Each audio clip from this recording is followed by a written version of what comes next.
Resident Evil 4 Remake is a phenomenal game. Its faithfulness recaptures the magic of an original masterpiece all these years later, and its ambition innovates the game to go beyond what even the original could achieve in some areas.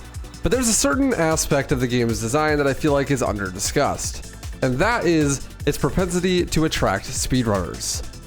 Resident Evil 4 Remake is the perfect storm for speedrunners. Its tight combat, fast-paced action, and heavy focus on routing of limited resources makes every move, shot, and detour an important aspect of the game's completion time. That, combined with its approachable glitches that skip long, dragging parts of the game almost exclusively, and even some built-in skips that don't require glitches at all, make it exactly what the speedrunning community needed to be an iconic speedrun for years to come.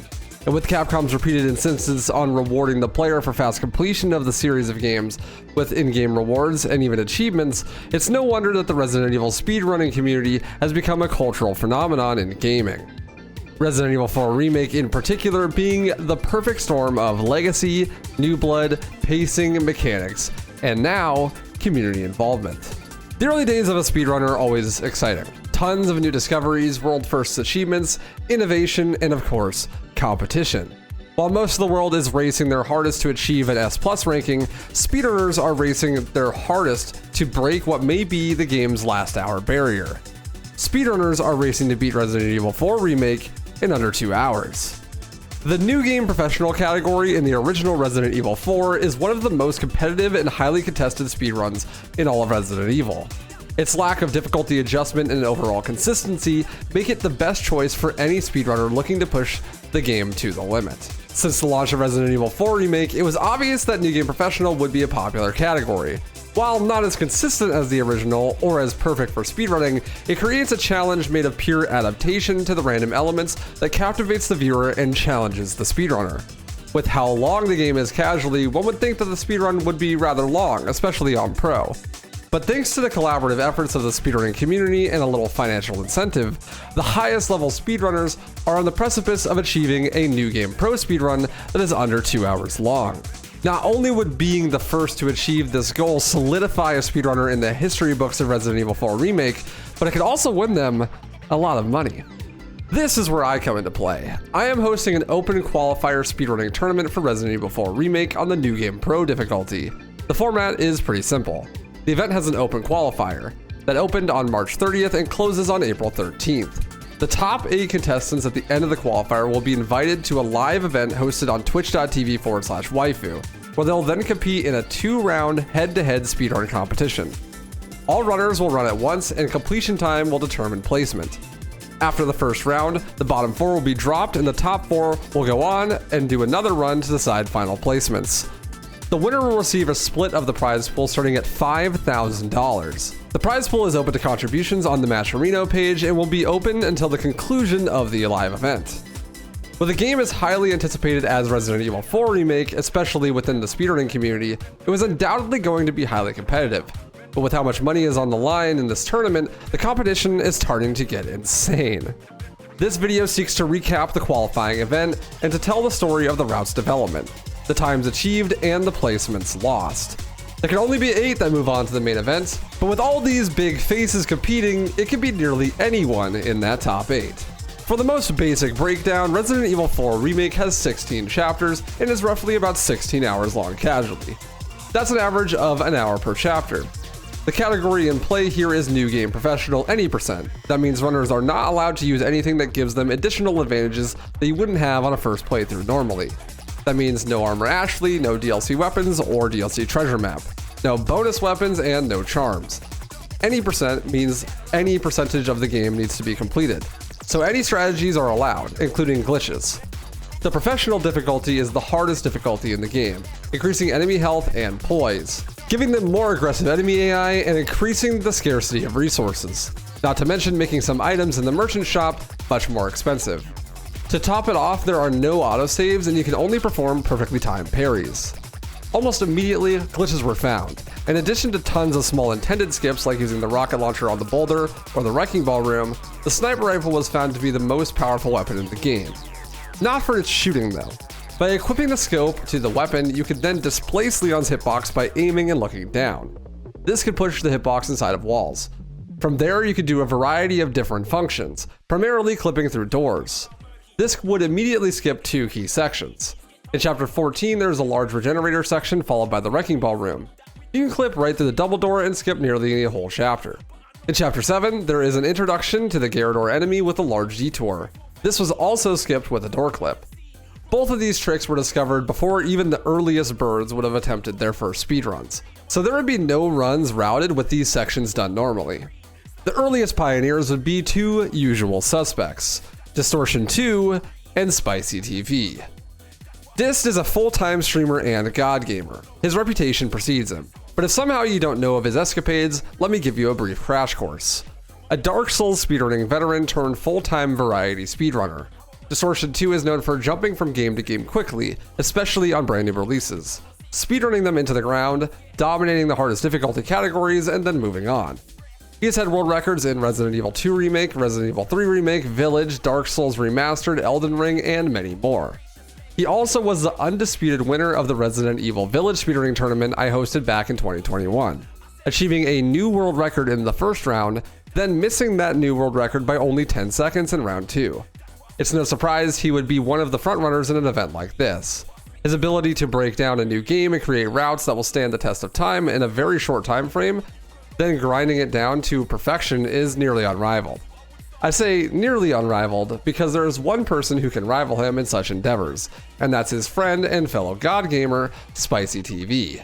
Spicy is no stranger to running new games on high pressure competition, achieving 4th place in the Moist Critical Amok Runner speedrunning competition, having world record in many Resident Evil Village categories, placing 6th in Moist Critical's 2nd speedrunning tournament with Exodus of the Earth, getting 3rd place in Dead Space Remake, 2nd place in Dead Space 2, and many more. These 2 are people that I would be shocked to not see in the finals. It's probably no surprise either that they were the first 2 doing runs and routing the professional difficulty. By the time the event had been announced, Distortion 2 had already started routing and finished his first practice run. A 4-hour and 15-minute time with a ton of time spent labbing and trying new strategies and making saves. For the time being, until the announcement of the tournament proper, not many people had approached the pro category, but Dist was on a mission. Spicy shortly after would join the fun. Approximately 12 hours before the tournament's announcement, he would get a 258 segmented. I'm going to elaborate on that a bit more. Normal speedruns are done what is called in a single segment format. This means they're done in one go.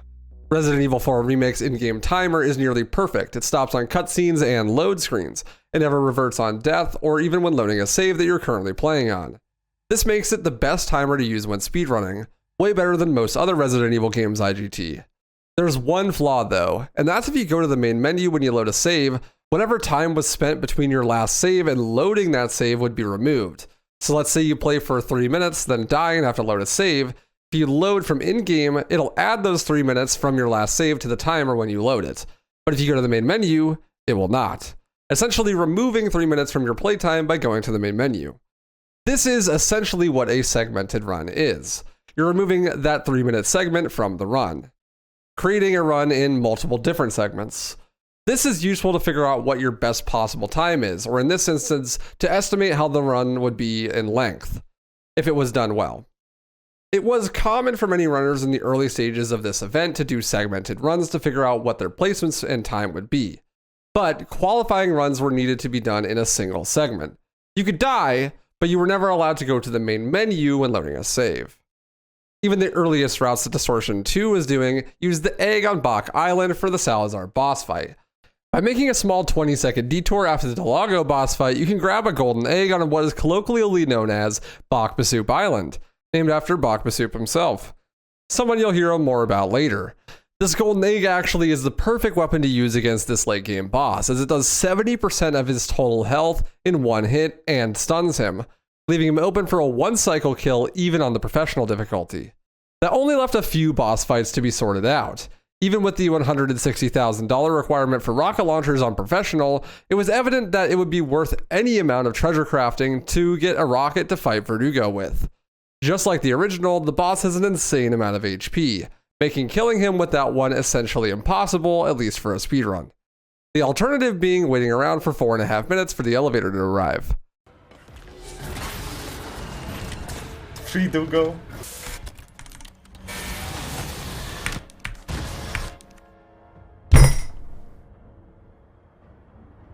The final boss instantly dies to a rocket as well, and the final phase is essentially an auto-scroller where you have to wait out for the special rocket. It can be sped up, but worst case scenario, you can wait it out for minimal time loss. So, worst case scenario, you sell all of your weapons to afford the rocket launcher for Saddler, then you just wait out the second phase. That just leaves Krauser, Delago, Gigante, Double Gigante, and Mendez for proper boss fights. From the start, Dist would buy the bolt-action rifle and rush its power and capacity upgrades, using it to absolutely destroy El Gigante with the help of a grenade.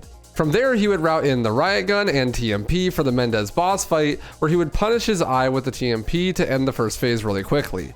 The problem was money. It was a super tight money route that involved going to many out of the way areas to collect treasures to sell so he could afford this loadout. Even so, he would have to sell the TMP and rifle in order to upgrade the Stingray and Broken Butterfly when reaching the castle, making him absolutely broke once again. Later on, he would also sell the Broken Butterfly to be able to afford the Killer 7. That was then used to fight Krauser to great effect. But before he could even finish his practice run, a huge new discovery was found. It had been known for a while that you could displace your hitbox inside of a wall with the sniper scope, then hit a checkpoint trigger. Doing so would save your exact location, allowing you to clip through to a wall when you reload the checkpoint. Pro, unfortunately, doesn't have checkpoints, so it was skips like this that wouldn't be possible on that difficult. Hazeblade, another prominent Resident Evil speedrunner, on the other hand, proved this to not be true. It turns out that you can actually apply the same logic of checkpoint out of bounds with save stations. By clipping into the wall with the scope, then flicking to a save station nearby, you can quickly save and save your location inside the wall. Reloading that save then loads you inside the wall. By doing this twice, you can skip the Mendez boss fight on Professional. This alleviated a ton of the money route concerns within Distortion's route, while simultaneously making that boss fight a lot easier. Even with this solid early game route and even the discovery of a full skip for Mendez boss fight, the run had an insane amount of run killers. The very first one being only 2 minutes into the run with the bingo encounter. This section can be waited out or completed instantly by killing 15 enemies. Unfortunately, it seems the grenades in this game are super nerfed and can kill anywhere from 1 to 10 enemies at once, depending on the enemy grouping. But this is essentially completely random.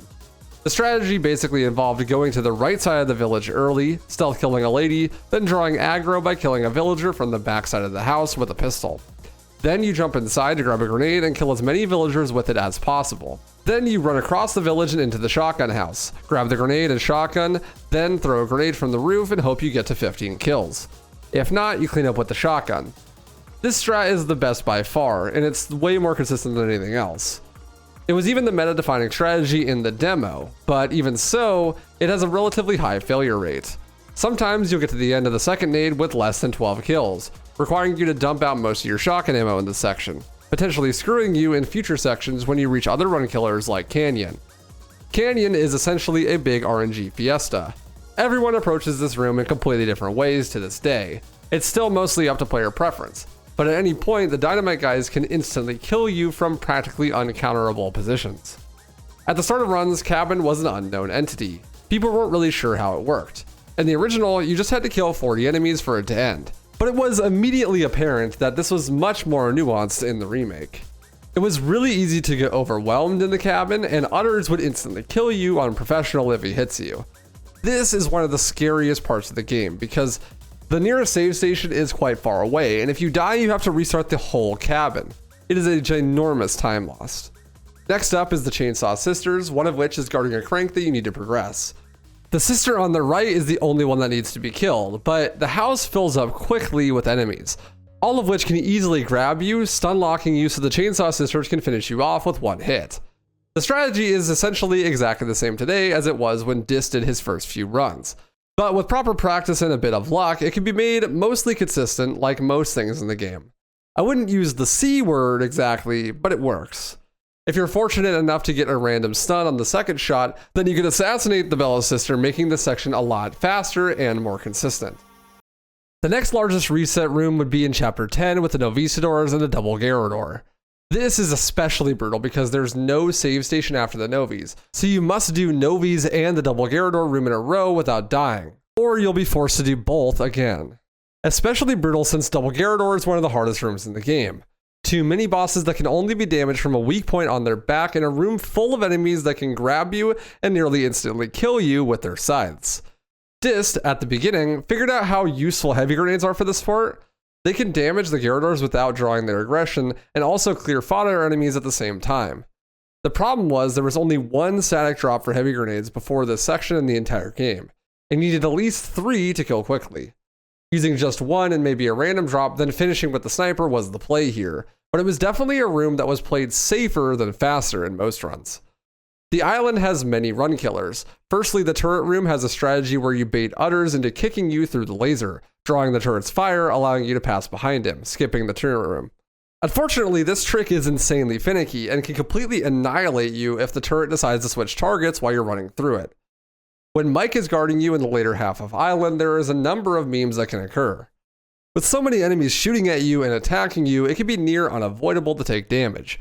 And every time you take damage, there is a small chance that you'll be wombo comboed from hell and lose all of your health, dying before you could even open the inventory. Even after this, there is one final turret skip similar to the one at the start of Island, and this one is arguably even less consistent, as it relies on a Novisador grabbing you right in front of the turret. While nearly every room in the game is a run killer on this difficulty, these I have listed are the most likely spots for a run to die. Over the next 2 weeks during the open qualifier part of the tournament, lots of these would become consistent, or at least consistent enough. But some would remain run killers to this day. At this time, the event would get officially announced, and a ton of new players would come into the category. Namely Trey D, local Resident Evil speedrunning legend, multi-time world record holder for Village, 2-make, and 3-make, Bakma Soup, super streamer and veteran speedrunner of many Resident Evil games, Orshalon, the Machine, including his long-lasting rivalry with Trey in RE2 and 3 remakes, as well as many world records in a variety of Resident Evil speedruns, including OG RE3.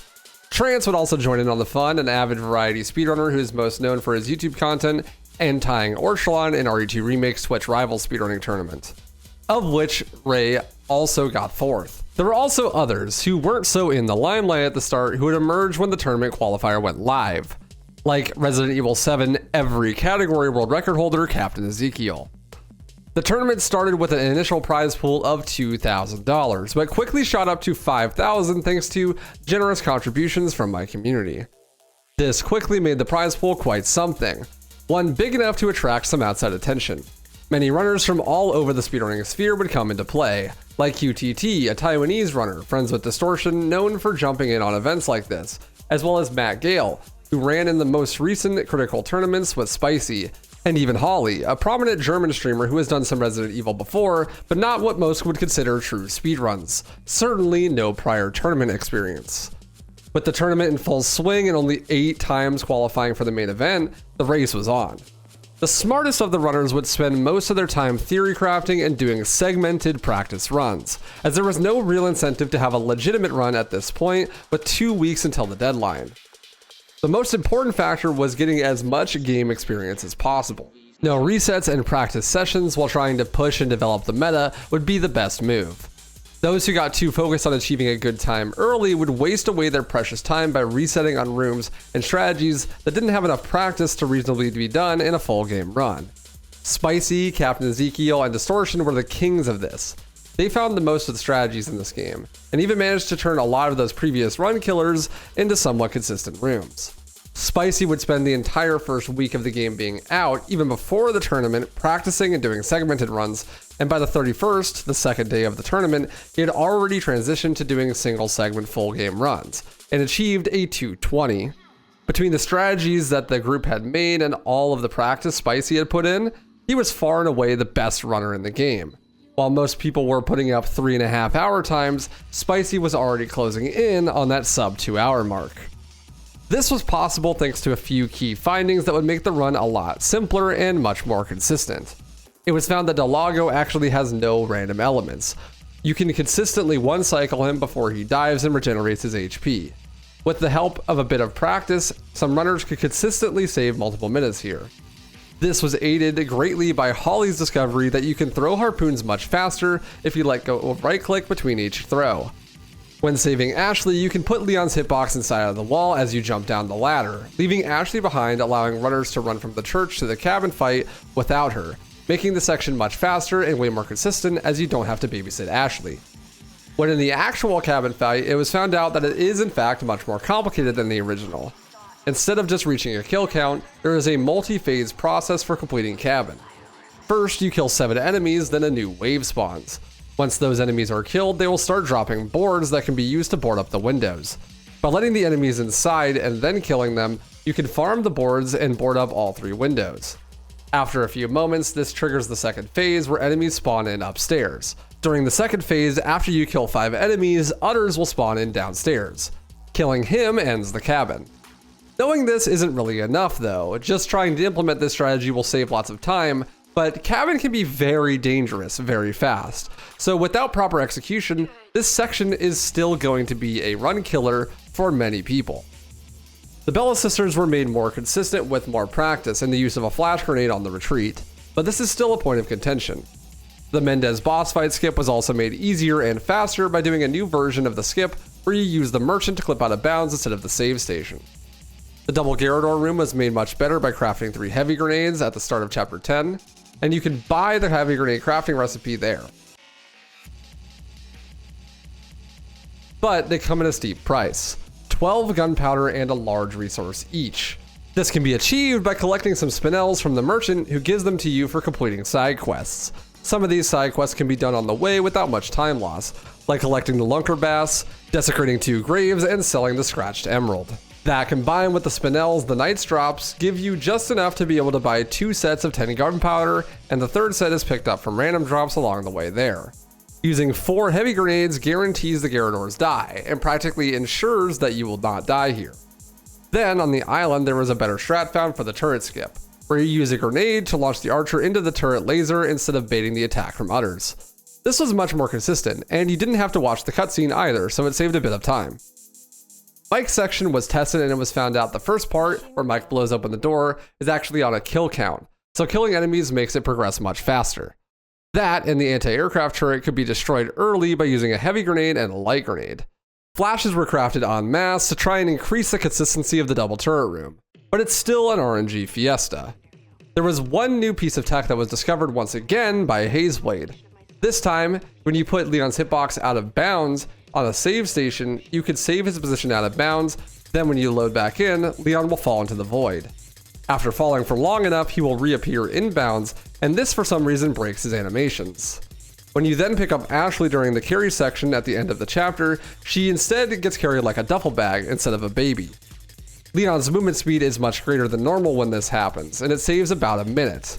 But it seems to have some random elements. Sometimes, even if you do everything correctly, the animations for some reason won't break, and you'll carry Ashley normally. This also occurs if you die on the way there.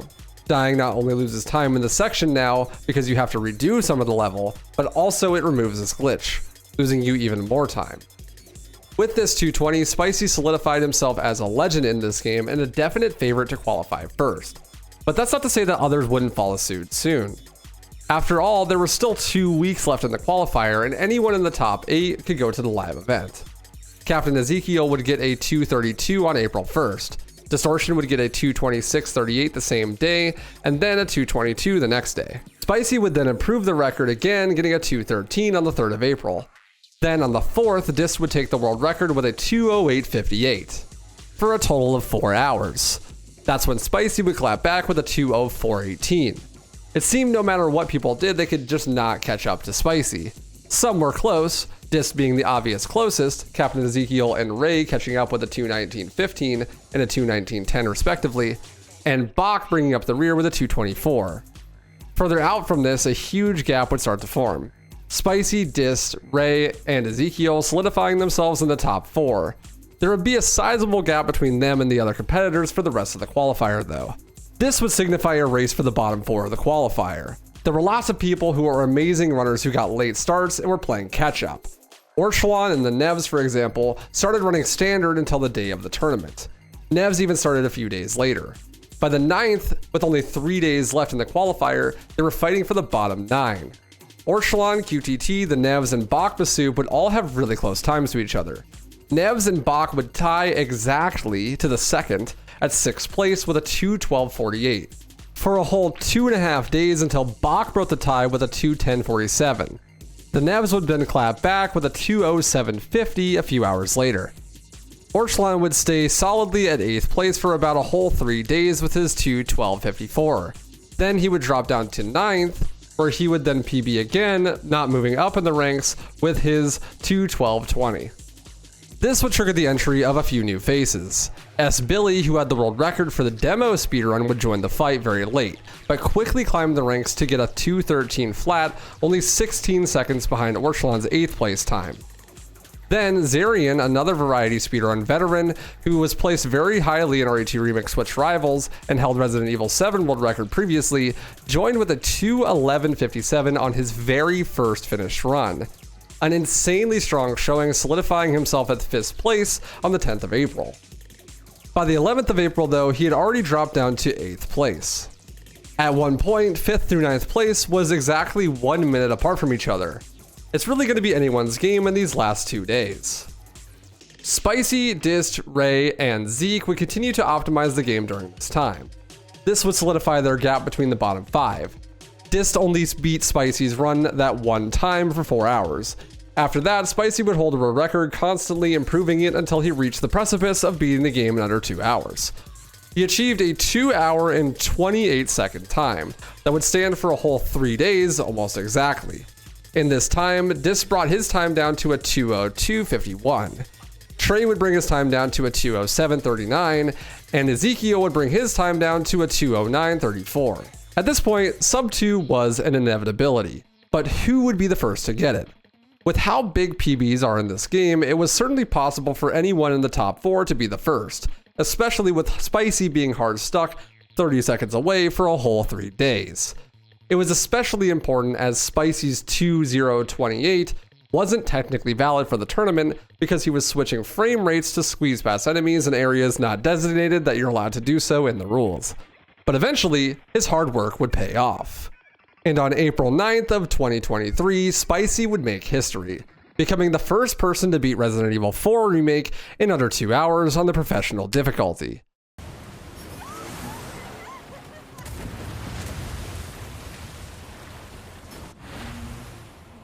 I ain't never seen a fucking 59 and I never fucking will, dude. Oh my god.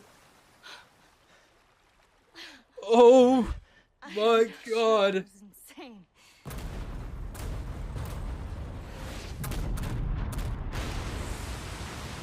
Oh my god.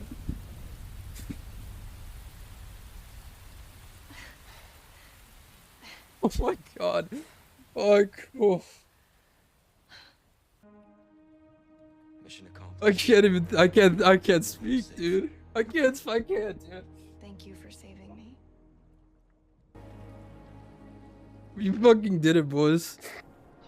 We fucking did it.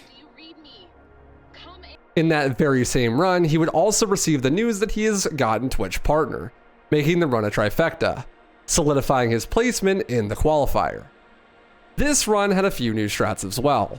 Mainly the double Gigante fight had a significant speed increase and consistency increase by killing the Iron Giant yourself with 2 heavy grenades and 1 regular grenade, followed by a bunch of magnum rounds to the face. This allows you to dunk the other Gigante, and you no longer have to rely on Lewis not getting his ass beat and actually putting the dynamite on the Iron Giant. There would be basically no new strategies developed over the course of the next 4 days. The rest just came down to pure execution. Spicy was basically done and never did any more runs, at least ones that would PB. Distortion 2 would practice a lot and then get a PB of a 2:02.42 on April 11th. He wouldn't PB again. By this time, the TMP meta had completely taken over and every runner would start using it, even if they weren't entirely sure why, and it would kill a few runs in the process. Captain Ezekiel would get a 2:05.30 on April 11th as well. The Nevs would then get a 2:08.13 and then later that day a 2:06.21. The next morning, 7 Ray D would get a 2:04.33 and Trance would get a 2:11. With only 2 days left in the qualifier, people were getting tired. No one knew what kind of time you would need to keep you safe. At any moment, multiple people could get a new personal best and then you could get knocked down a few slots. With only the top 8 qualifying, no one besides Spicy and Dis were safe. On the 12th, Nevs would solidify himself as a top 5 runner with a 2:05.04, and Orchlan would get a huge PB following suit with a 2:07.48. even losing 4 minutes to a death in this run. S. Billy would come in to play now too with a 2:11:13. Billy is a relatively new face, but he actually had the world record in the demo speedrun for RE4 Remake, so he was definitely a serious contender not to be ignored. With that being said, it is now the last day of the event. 24 hours left. But as long as there's still at least 1 minute on the clock, any run started can be finished and be valid for qualification. So even if you literally last minute start a run, you can finish that run and you're good to go. Ray would be the first to tap out after his 2:03:17, giving him a solid 3rd place and almost certain immunity. Orchlon would then clutch up and get a 2:03:01, calling it quits, claiming that he wouldn't get bopped at a top 8 with that time. Zeke would get one last run in before qualifiers ended, beating Nevs by 1 second. Bach would the day prior get a 2:05:49, a time that seemed super safe at the time as it was 5th place, but by the time the last day came around, Bach had been pushed all the way down to 7th place, with Billy trailing 4 minutes behind with a 2:09. It seemed like it was unlikely that anyone would PB enough to close that gap. It was a race for 8th place at this point. There would be a lot of runners going for that 8th place spot though. Trance would get a 2:10:10, but after so many resets, the pressure got to him and he called it quits. Fregohausen, Missing No RE4, and Billy were all in a race to close the gap with Bach in these final hours, trying to guarantee that 8th place spot. But that's when a familiar face would make his grand entrance. QTT, whom I mentioned earlier, had been practicing a lot but not doing many runs, and with the deadline nearing, he decided it was time to finally show up. He gets a 2:08:17, but during this run, I noticed something and had to make him aware of it. The hell?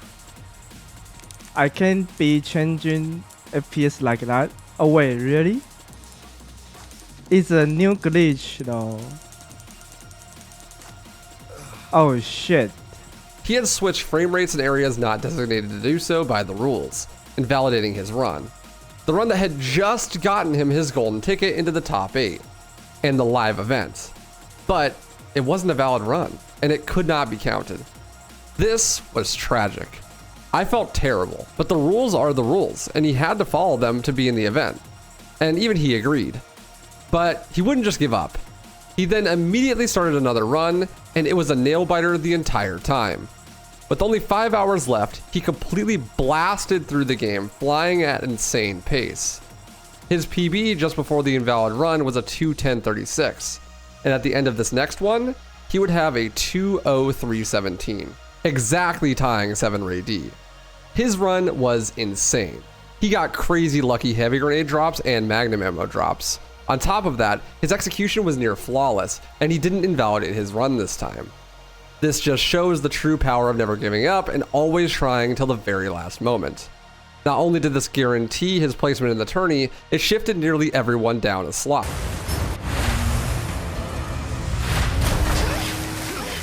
Oh my god. Oh my god. Oh. I'm not sure that was insane. Oh. I'm not aiming to like be a world record or not though, like or something. I just want to be. I just have some like kind of good run, not like lose the other people like what I already met them for like many years. This game actually like punished me. I mean not punish me. I mean stuck me for like so much, you know. But you know, like before, after you said my last round is not like allowed, I almost give up, you know, because I just couldn't believe. I just don't believe. I just didn't believe I can make this up because I just feel like I'm not good at this game. But somehow like the RNG says like play me so hard. I can feel it. Like look at the drop rate of the magnum ammo and the heavy grenade. That was insane, you know. Bach was now in 8th place, and 8th place went up almost 4 minutes. Now the race was really on. Would anyone be able to beat Bach in these last few hours? There were a few valiant efforts. Billy's 209 had 2 deaths on Chapter 15 turret skip, losing him immense time, but he could never get back to the island. He quits with only a few hours left. Casal, who had the previous number 8 time before Billy, fought very hard to regain his spot, but after a few hours and a 2:10:29, he gave up.